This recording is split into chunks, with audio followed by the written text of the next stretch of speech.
네, 네트워크 소식 오늘은 순천방송국부터 갑니다. 이송롱 앵커 여순 사건 보고서 작성에 대한 우편향 우려가 제기되면서 유족들이 직접 행동에 나섰군요.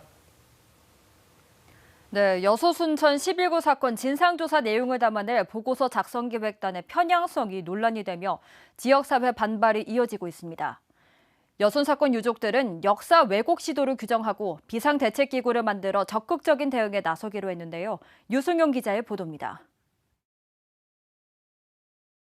여순 사건 보고서 작성 기획단이 진상조사 과제를 정리한 문건입니다.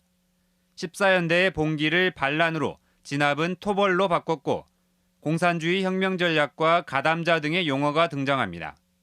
이 문건이 논란이 된 후 처음 유족들이 모인 자리, 역사 왜곡을 우려하는 목소리가 이어졌습니다. 진상 보고를 한다는 이 이름 하에 역시 똑같은 왜곡을 하고 있구나. 그걸 느끼기 때문에 너무너무 속상하고 너무너무 분했습니다. 유족들은 전남도민 비상대회를 열고 문제의 문건이 외부에 보고서 집필 용역을 주기로 한 보고서 작성 지침인 셈이라며 기획단 해체와 재구성을 거듭 촉구했습니다. 희생자와 유족의 명예회복은커녕 70여 년 만에 제정된 특별법까지 무용지물로 만들며 더 큰 아픔을 줄게 불보듯 뻔합니다. 또 역사 왜곡과 날조에 맞서야 한다며 기존 유족회 임원회 6개 시군별 비대위, 또 시민단체가 연대하는 방식으로 비상대책위를 구성하기로 했습니다. 작은 차이를 극복하고 한 목소리를 낼 수 있어야 됩니다. 그리고 싸워야만 이길 수 있는 겁니다. 가만히 앉아서 누구도 해결해 주지 않습니다.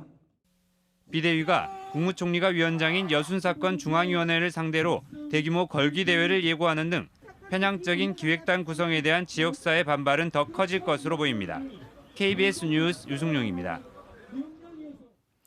석유화학 분야 탄소 중립의 핵심 역할을 할 한국화학연구원 탄소중립화학공정실증센터가 여수 국가산단에 문을 열었습니다. 오늘 개소식을 가진 실증센터는 2,500제곱미터 규모의 실증 실험동과 연구 지원동 등으로 조성됐고 국비 100억 원 등 모두 283억 원이 투입됐습니다. 화학공정실증센터는 탄소 중립형 화학기술 개발과 맞춤형 화학소재 개발을 위한 실증과 기술을 지원해 여수 산단 업체들의 경쟁력도 견인할 것으로 기대됩니다. 오늘 오전 8시 10분쯤 광양 율촌 산단의 배터리 소재 생산 공장에서 수산화 리튬이 유출됐습니다. 이 사고로 인명피해는 없었지만 현장 작업자 등 700여 명이 대피했습니다. 소방당국은 수산화 리튬 최종 포장 공정에서 작업 배관이 파손돼 수산화 리튬 가루가 유출된 것으로 파악했습니다. 해당 공장은 최근 신축돼 시운전 기간에 사고가 난 것으로 전해졌습니다. 오늘 오전 9시쯤 여수시 율촌면 조화리의 한 아파트 공사장에서 불이 나 1시간 만에 꺼졌습니다.